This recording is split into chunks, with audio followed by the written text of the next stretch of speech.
Published in 1999, the novel Fasting and Feasting is about a general clash found along with the particular roles assigned by society to men and women. The novel is also about two different cultures that are a culture of India and culture of America.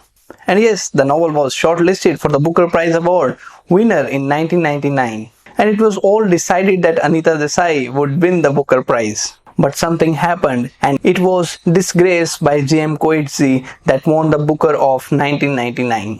There were some disagreements among the judges of Booker, and at the last moment they announced that Anita Desai's Fasting and Feasting would rather go for runner-up. So in this video we are going to look at one of the best novels written in Indian English literature. We are going to do the summary of this novel, going to analyze this novel, and we are also going to talk about the themes. Alright, so let's begin with it.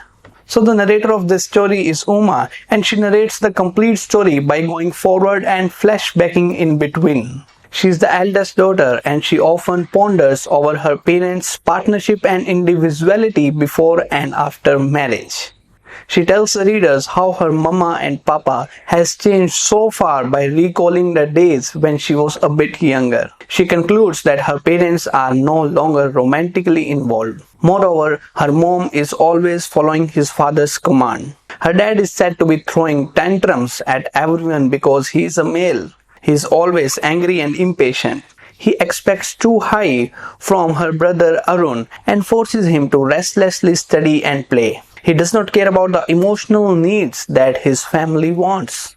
Uma remembers the time when Arun was born. So it was like that. The parents already have two daughters, that is Uma and Aruna, but the father wants a son. Her mother is in middle age. It is not an age of pregnancy, but still her father wants a son so badly that he puts the mother's health at stake. Going through this middle-age pregnancy, she bore a son, and the name of this son is Arun. Now, as the novel moves forward, we see that the parents want Uma to take care of Arun. So they made her leave her studies. Uma was not an intelligent student, but she loved going to school. Alas, she was made to drop out and asked to take care of her brother Arun. She even begged before her teachers to take her to school again, but they refused. So Uma has to leave her studies then and there. Her marriage was even fixed, but it was a dowry scam. But later in the novel, we see that she is married to an old man. The marriage is not a success, and he leaves Uma after a while. Her parents now give up their hope in Uma and start looking towards the marriage of younger daughter Aruna.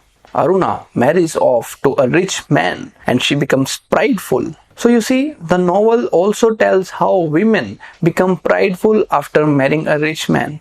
Uma has always been neglected.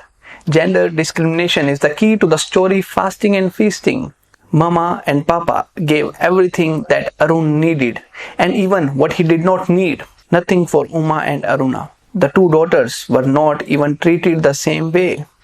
On the other hand, we have another story of the cousin of Uma. Her name is Anamika. She is the daughter of Lily auntie and Bakul uncle. She is most adored girl. She is perfect woman that society expects from a woman. She is feminine. She is good at her studies. She does not speak much and she respects everyone. This is what an Indian society expects of a woman. She even gets an opportunity to study in Oxford, but her parents do not allow and marry her to a man very older than her. After the marriage of Anamika, she is beaten, tortured and mistreated by her in-laws. She even faces a miscarriage. Then the story goes on to another character, that is Meera Masi. Uma is seen to be getting mesmerized by the lifestyle of Meera Masi. Meera Masi is a widow. She is on a spiritual journey and often goes on pilgrimages. Even Uma goes on a pilgrimage with Meera Masi. There she spends over a month with her. But then after a month or so, the parents call her back. That again shows the parental pressure on a daughter, as it is not good for a girl to stay outside for a month.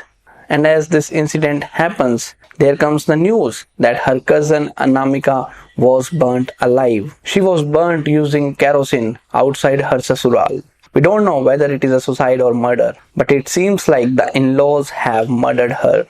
Everyone is in shock. This is the end of part first of novel Fasting and Feasting. The second part of this novel is about the culture of America. Uma's parents sent Arun to America for further studies.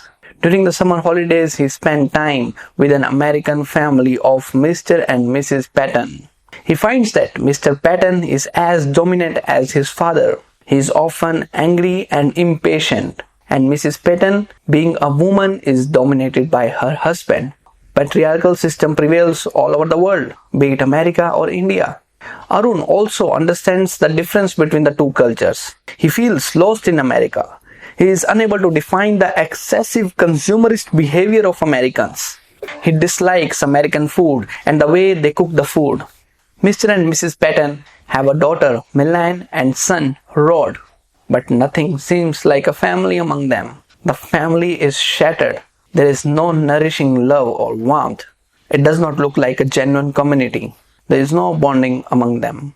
And with this, we come to the end of this novel. If you found the video helpful and want me to make another video on a novel that you like the most, let me know in the comment section below. Also, don't forget to like the video and subscribe the channel for more updates on English literature. That's it for this video. Thank you.